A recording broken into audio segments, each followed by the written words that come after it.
Hi everyone, this is our channel, Meet the Real Story. Please like, share and subscribe. I usually host a slumber party once a month, so my girlfriends already know the drill. They bring their jammies, blankets, nail polish, hair products, lots of snacks, candies, and chocolates, but this time, Lucy brought wine. She had to sneak the wine in my house because my mom is kind of strict when it comes to drinking. My dad is almost never home. My mom sleeps really early, so we kinda had the house all to ourselves. We put on onesies, random dresses, and some costumes. My favorite is the Cinderella dress, and I still like wearing it even if I'm 17 now. We're all 17. I have three best friends Lucy, Ashley, and Sheila. We have lots of fun and lots of secrets together. Sometimes I wish time would stop so we can always have each other. I know time will come that I will be separated from them. College will happen, and we'll have different lives in different circles. At least for now, we can be silly high school kids. We have an ideal high school life. We all have boyfriends, but mine is the most popular one. Well, I'm pretty popular at my school too. I also do well with academics. None of my friends are failing or anything. We're not the typical popular cheerleaders with no brains type. We do not have family drama. Our social life is great. We have the best high school life ever. While dancing and partying all night, Lucy came up with an idea. She said, "Let's play Truth or Dare." We got giddy because we know the night is going to get crazy. We sat down, forming a circle, then Lucy spun the bottle, and the bottle chose me. Truth or dare? Truth. Not in the mood for a dare yet, I said. Pick a question. They prepared some questions on a piece of paper and put them inside a fishbowl. If you could choose to be someone else for tonight, who would you choose and why? Lucy asked. I just laughed and said, what a lame question. I don't want to be anybody else. I'm awesome. I have an awesome life. Cheers to that, they said. The night passed and I woke up in the middle of the night because I felt like someone was watching me, but when I woke up, no one was around.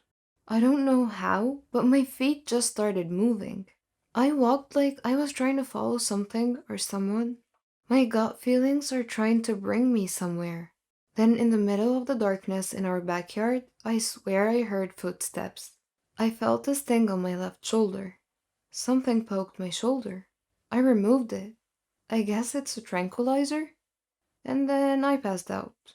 From here on, listen carefully because I guarantee you're going to love this story.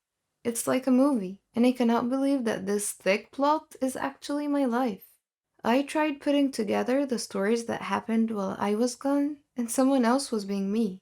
I know it sounds complicated, but before I proceed, do not forget to subscribe and hit the bell button for notifications.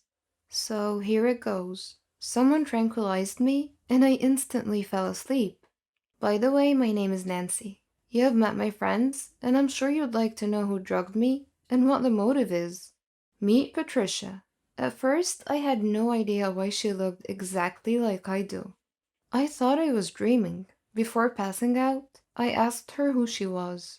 She told me that her name is Nancy. She was obviously messing with me. Then she told me that her name is Patricia, and that she is my twin, and she would love to be Nancy instead. What? I did not believe her because I don't have a twin sister. My mom and dad would never keep any secrets from me. Or would they? She said that she was kept by our parents in a mental institution a couple of hours away from our town, ever since we were 3. I just realized that I have no recollection of any kind of memories when I was only 3 years old. At first, I thought, wow, is this really happening? I just think I watched too much TV. But this is reality. How did it happen? Let me tell you how it happened. Well, at first, she tranquilized me while I was asleep. I think she had other people with her who dragged me into a pickup, covered my mouth, tied me up, and blindfolded me. And then they brought me into a dark basement, I think. I'm not sure, because when I woke up, everything was just a blur. I only saw her face. I thought I was looking in the mirror. She told me everything that I needed to know. Well, her version of the story. I was shocked. But I would like to know my mom and dad's version of the story as well. Patricia told me that they got her locked up in a mental institution with special care. My mom did not like the idea, but eventually agreed when Patricia looked at her and said, "Daddy's next." I got the chills, but she never told me the reason why she ended up in the mental institution. She has been following me ever since we were 14 years old. One of the security staff has got a crush on her, so she's able to go in and out when no one is looking. She wants me dead because she would like to replace me and have my awesome life. She said she would take revenge on mom and dad for depriving her of having a life like I do. It got me worried, but she made me powerless. For the second time, she injected me again, so I passed out. Next thing I remember, I'm in a dark room with just a bed, a pillow, and a blanket. This must be her room. I'm locked inside the mental institution, just like in the movies. She managed to make my friends believe that she is me. She's clever. They went shopping, they partied, and they did not even realize that something was wrong. She must really be pulling it off. Even my parents and my boyfriend are not suspecting a thing. But our prom is almost here. Me and my friends are all excited for it. But I think I have to give up the dream of going since I'm locked up in here. I just miss my friends, I miss my parents, I miss my boyfriend, and I miss my life. It hurts me that I've been missing for a while, and they didn't even notice or feel that it's Patricia and not me. She's just a stranger to them. After 1 week, I made friends with the security staff. They kept on asking why I was so kind and polite to all of them. I tried to tell them the truth, but they just made me drink some medicine because they thought I was hallucinating. Then a surprise happened. My parents visited me. I mean, they visited Patricia? I don't know. When I saw them, I gave them a hug. "I miss you. I'm so glad you're okay. Are you guys hurt or anything?" My mom answered, "Honey, why would we be hurt?" I know my mom would believe me. My dad's judgment is not always the best. "Mom, this is me, Nancy. She switched us. She tied me up and she hurt me." And then my dad interrupted. "Enough, Patricia." "Dad, I am Nancy." I said enough. "You've pulled this trick before, and why on earth do you think this is going to work again?" I pleaded so hard, but my dad threatened that they would leave if I still insist. So I just cried. I love my dad, but he's never around, so no wonder we don't have a great relationship. I wonder if he even knows when my birthday is. I mean, our birthday. But then again, I don't want to judge him. I know he's just trying to be tough. But I looked at my mom. I can see in her eyes that she truly feels sorry for me, whether she thinks I'm Nancy or Patricia.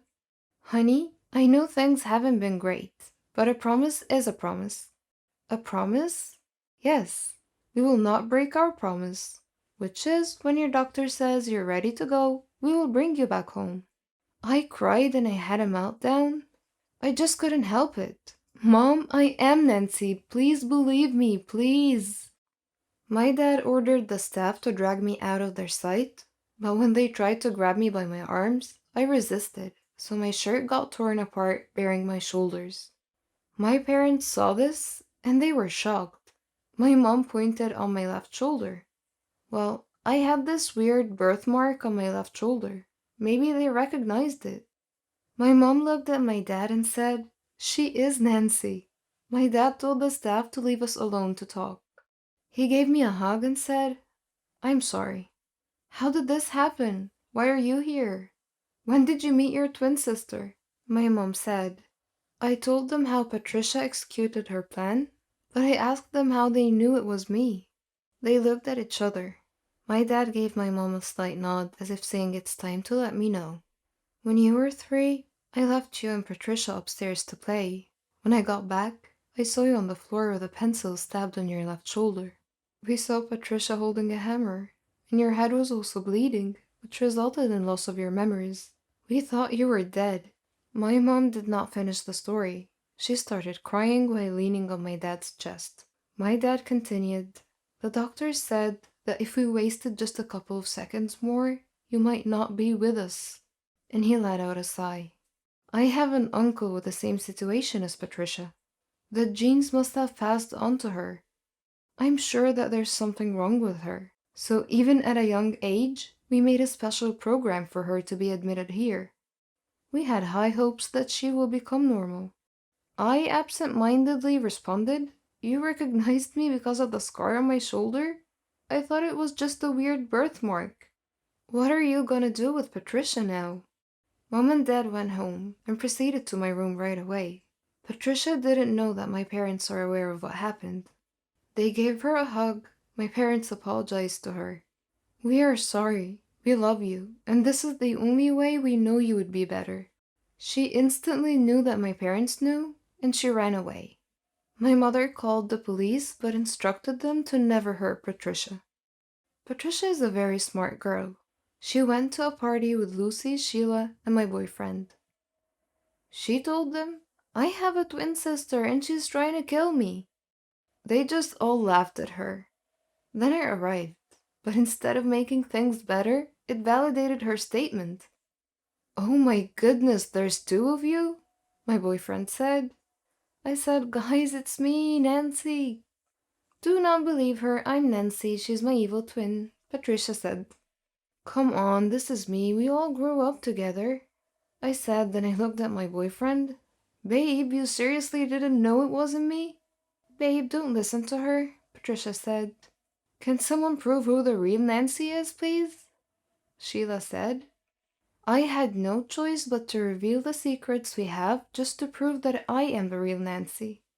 My friends got convinced in no time. They all ran to my side and were afraid of Patricia. Instead of helping, my boyfriend Marco, he ran away.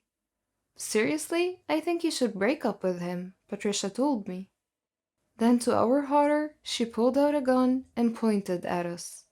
We all gasped. "I enjoyed having your life, and I'm trying to make it permanent. Oh, by the way, you got accepted to Harvard, but I think I'll be the one going there instead." She pulled the trigger, but surprisingly, Marco jumped in front of the bullet. Turns out he just left to call the police. He went back because he knows something bad is going to happen. Marco was shot, but we heard the police siren. Patricia fired another shot, but thankfully the police were able to stop her. Now let's fast forward to the prom day. 2 weeks ago when Marco got shot in the shoulder and Patricia was put back in the mental institution with more security this time. Good thing is, Mom and Dad decided to visit her more often to help her recover. The doctor said she would be better if we always visited her. I enjoyed the prom. We danced all night and I finally shared my first kiss with Marco. But the sad part is, we decided to break up. We are going to different colleges, and I know that our relationship should not weigh us down. We could have a lot of opportunities. We made a pact that if ever we finish college after 4 years and we're still single, then we'll be back together. Before taking off to college, I visited Patricia. I know she hates me, but I told her that I love her, and I forgive her. I also made a deal with her that every summer I will visit and make memories with her. I told her that I would like to get to know her, and here I am now. After 4 years, I graduated at Harvard University. I majored in psychology, and I'm doing research now with my colleagues about Patricia's case. As for Marco, well, he's already taken. While I was gone, he took care of Patricia, just like how I always requested during our phone calls. He got to know her and he fell for her, because despite her crazy mind, a good heart is lying within. Weird, I know, but that is how life goes.